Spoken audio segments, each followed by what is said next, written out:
जो मैं सोच रहा था वो आपने कह दिया। क्योंकि डॉक्टर संजय, मैं आपके पास आना चाहूंगा।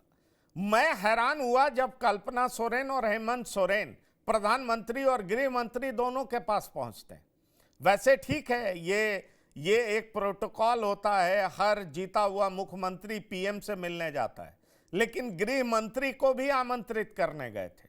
मुझे इसमें तभी एक पॉलिटिक्स भी नजर आने लगी थी कि शायद हेमंत और कल्पना ये मैसेज भी कांग्रेस को देना चाह रहे हैं कि ज्यादा आप हमें तंग करेंगे, परेशान करेंगे, तो झारखंड के इंटरेस्ट में हम बीजेपी के साथ भी चले जाएंगे।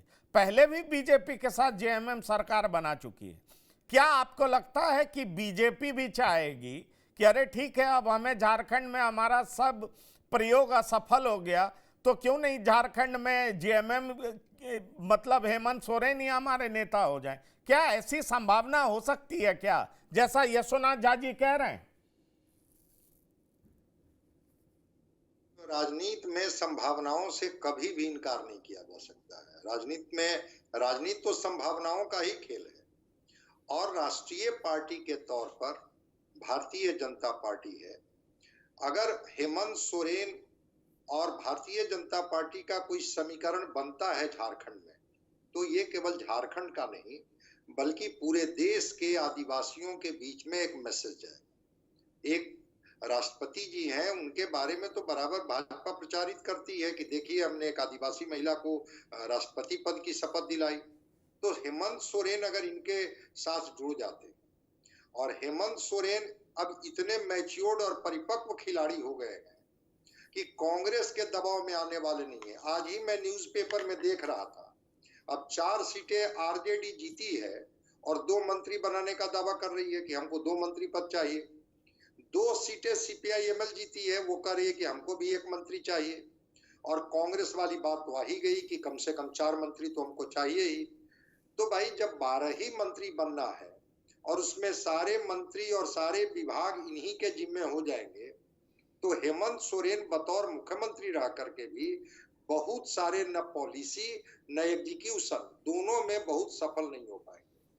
तो हेमंत सोरेन ने जिस तरह से प्रधानमंत्री जी को भी आमंत्रित किया, गृह मंत्री जी को भी आमंत्रित किया, और कल्पना सोरेन तो 8 महीने का ही न कालखंड है।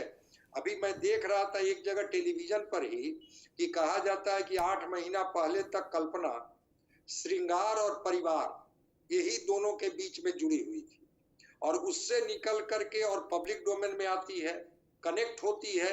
जब वो पहले मंच शेयर करती है ऑडियंस के सामने, तो न वो अपने आंसू को रोक पाती है, न आत्मविश्वास के साथ वो बोल पाती है।